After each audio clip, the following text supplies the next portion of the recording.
Well, Friday mornings sees us in the King Oy room again, and we'll be talking with the Chief as well. But we've got with us Mr. Cretney from Infrastructure.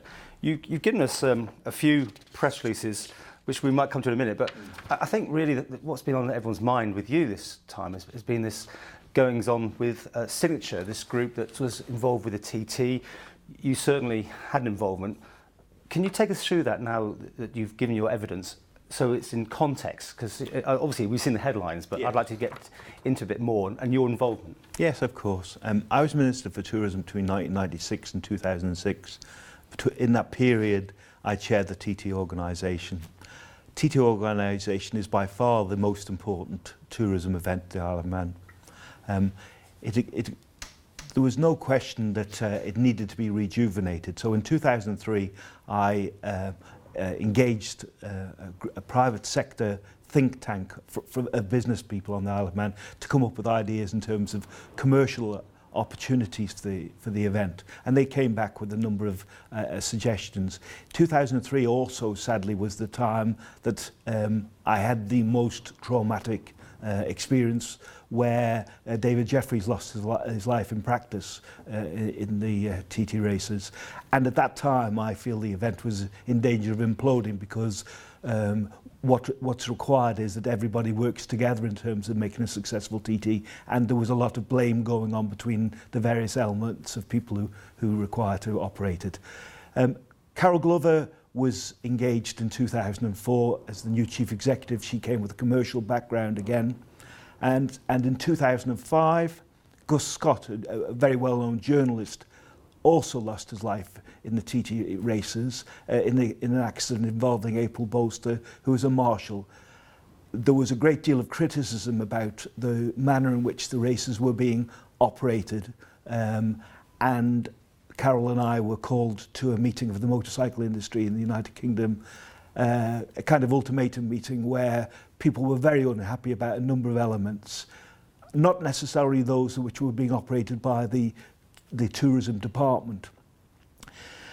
We felt, I had undertaken after David Jeffries' accident, I had undertaken a major review of TT safety, of the classes, of modernisation of the event, and of course the commercialisation aspect, and this was continued after Carol Glover was appointed, and it seemed logical and appropriate that a body be engaged to assist us in that work who had real world experience, and the credentials which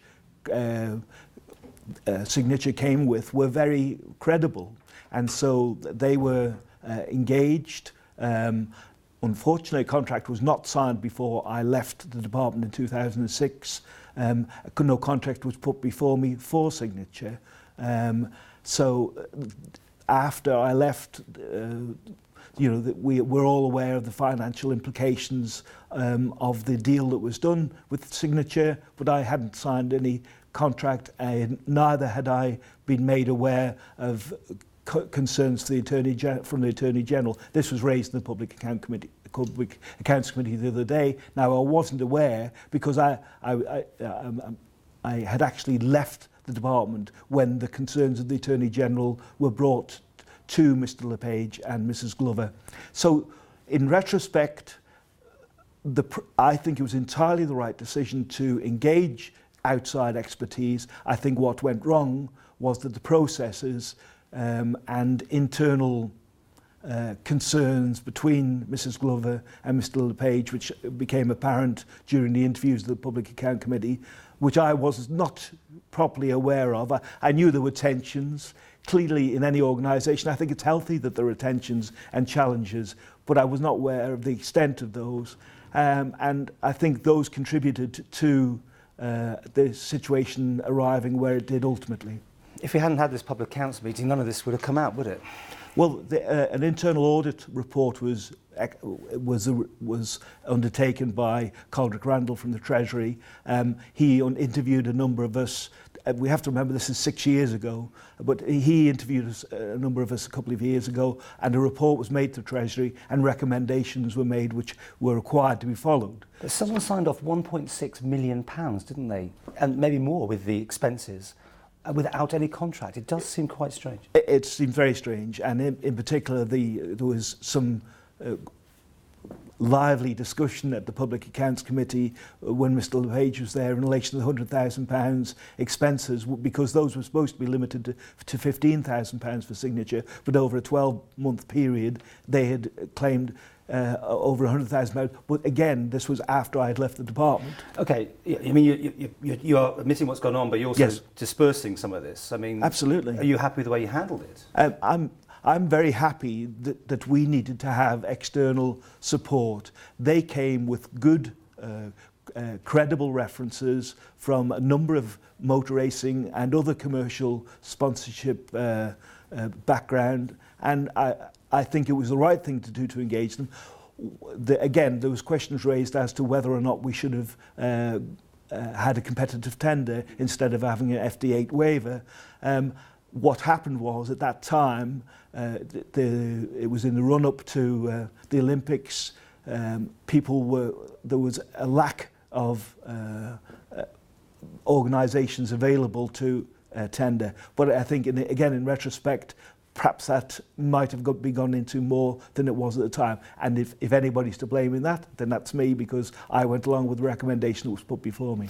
Where does this all go now? Is this over? I mean, it's in the public domain now, but is there any repercussions? We'll have to see what happens as a result of the ongoing inquiry that's been undertaken by the Public Accounts Committee. They will make their recommendations.